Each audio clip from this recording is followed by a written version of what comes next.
ನಮಸ್ಕಾರ ಸ್ನೇಹಿತರೆ ಕೊಡಗು ಜಿಲ್ಲೆ ಮತ್ತು ಕಾವೇರಿ ನದಿ ಜಲಾನಯನ ಪ್ರದೇಶದಲ್ಲಿ ಉತ್ತಮವಾಗಿ ಮಳೆ ಆಗ್ತಾ ಇದೆ. ಇದರಿಂದ ಕಾವೇರಿ ನದಿ ನೀರಿನ ಮಟ್ಟದಲ್ಲಿ ಇಂದು ಏರಿಕೆಯಾಗಿದೆ. ಇದರಿಂದ KRS ಡ್ಯಾಮ್ನ ಒಳಹರಿವಿನಲ್ಲಿ ಕೂಡ ಭಾರಿ ಪ್ರಮಾಣದಲ್ಲಿ ಹೆಚ್ಚಳವಾಗಿದೆ ಇಂದು.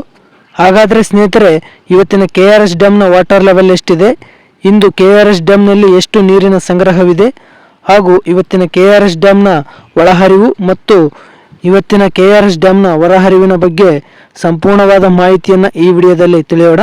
ಅದಕ್ಕಿಂತ ಮೊದಲು ಈ ವಿಡಿಯೋಗೆ ಒಂದು ಲೈಕ್ ಮಾಡಿ. ಹಾಗೆ ತುಂಬ ಜನ ನಮ್ಮ ವಿಡಿಯೋಸ್ ನೋಡ್ತಿದ್ದೀರಾ, ಆದರೆ ನಮ್ಮ ಚಾನಲ್ ಸಬ್ಸ್ಕ್ರೈಬ್ ಆಗ್ತಾ ಇಲ್ಲ. ದಯವಿಟ್ಟು ನಮ್ಮ ಚಾನಲ್ ಸಬ್ಸ್ಕ್ರೈಬ್ ಆಗಿ, ಹಾಗೆ ಪಕ್ಕದಲ್ಲಿರುವ ಬೆಲ್ ಐಕನ್ ಪ್ರೆಸ್ ಮಾಡಿ, ಈ ವಿಡಿಯೋವನ್ನು ಶೇರ್ ಮಾಡಿ.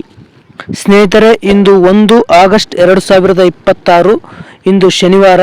ಇವತ್ತಿನ KRS ಡ್ಯಾಮ್ನ ವಾಟರ್ ಲೆವೆಲ್ ಎಷ್ಟಿದೆ ಅಂತ ನೋಡುವುದಾದರೆ 94 ಅಡಿ 40 ಇಂಚು ವಾಟರ್ ಲೆವೆಲ್ ಇದೆ.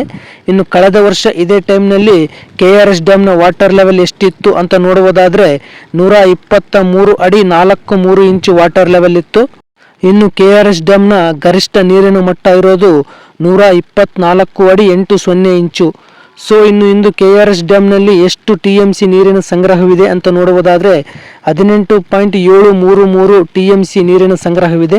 ಇನ್ನು ಕಳೆದ ವರ್ಷ ಇದೇ ಟೈಮ್ನಲ್ಲಿ KRS ಡ್ಯಾಮ್ನಲ್ಲಿ 47.128 TMC ನೀರಿನ ಸಂಗ್ರಹವಿತ್ತು. ಇನ್ನು KRS ಡ್ಯಾಮ್ನ ಗರಿಷ್ಠ ನೀರು ಸಂಗ್ರಹ ಸಾಮರ್ಥ್ಯ ಇರೋದು 49.458 TMC. ಸೊ ಇವತ್ತಿನ KRS ಡ್ಯಾಮ್ನ ಇನ್ಫ್ಲೋ ಅಂದರೆ ಒಳಹರಿವಿನ ವಿಚಾರಕ್ಕೆ ಬರೋದಾದರೆ ಇಂದು 13,522 ಕ್ಯೂಸೆಕ್ ನೀರು ಒಳಹರಿವು ಆಗಿದೆ.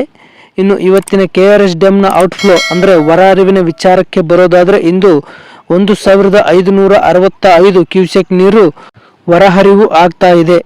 ಸ್ನೇಹಿತರೆ, ಈ ಮಾಹಿತಿ ನಿಮಗೆ ಇಷ್ಟವಾದಲ್ಲಿ ಈ ವಿಡಿಯೋಗೆ ಲೈಕ್ ಮಾಡಿ.